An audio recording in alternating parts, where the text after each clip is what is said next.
2 Samuel chapter 17. Ahithophel said to Absalom, I would choose 12,000 men and set out tonight in pursuit of David. I would attack him while he is weary and weak. I would strike him with terror, and then all the people with him will flee. I would strike down only the king and bring all the people back to you. The death of the man you seek will mean the return of all. All the people will be unharmed. This plan seemed good to Absalom and to all the elders of Israel.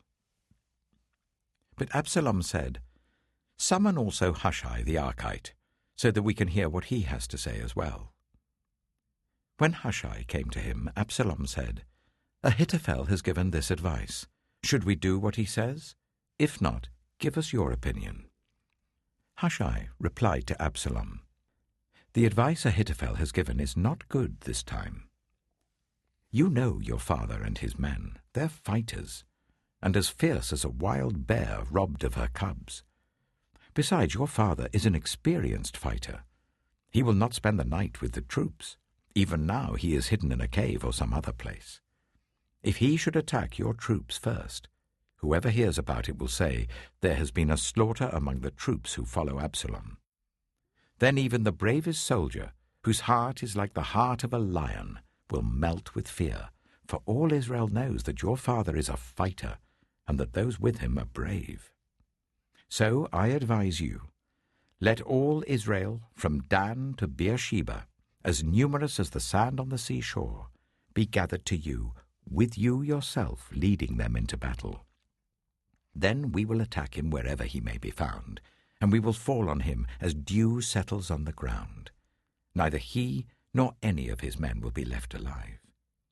If he withdraws into a city, then all Israel will bring ropes to that city, and we will drag it down to the valley until not so much as a pebble is left.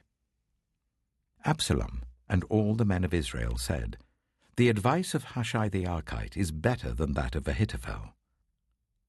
For the Lord had determined to frustrate the good advice of Ahithophel in order to bring disaster on Absalom. Hushai told Zadok and Abiathar the priests, Ahithophel has advised Absalom and the elders of Israel to do such and such, but I have advised them to do so and so. Now send a message at once and tell David, Do not spend the night at the fords in the wilderness.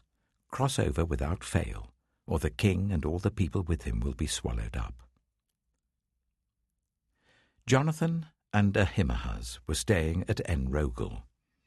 A female servant was to go and inform them, and they were to go and tell King David, for they could not risk being seen entering the city. But a young man saw them and told Absalom. So the two of them left at once and went to the house of a man in Bahurim.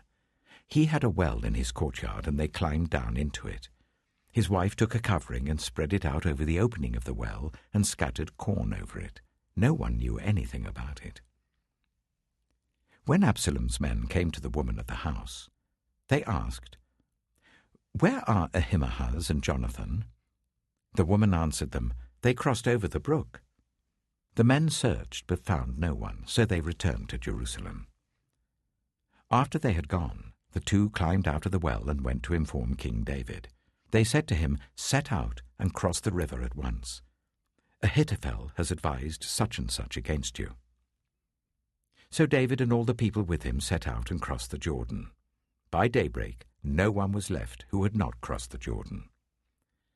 When Ahithophel saw that his advice had not been followed, he saddled his donkey and set out for his house in his hometown. He put his house in order and then hanged himself.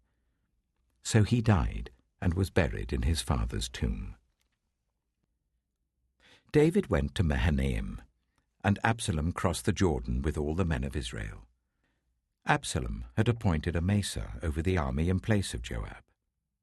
Amasa was the son of Jether, an Ishmaelite who had married Abigail, the daughter of Nahash, the sister of Zeruiah, the mother of Joab. The Israelites and Absalom camped in the land of Gilead. When David came to Mahanaim, Shobai, son of Nahash from Rabbah of the Ammonites, and Machir, son of Ammiel from Lo-Debar, and Barzillai the Gilead from Rogelim, brought bedding and bowls and articles of pottery. They also brought wheat and barley, flour and roasted grain, beans and lentils, honey and curds, sheep and cheese from cow's milk for David and his people to eat. For they said, "The people have become exhausted and hungry and thirsty in the wilderness."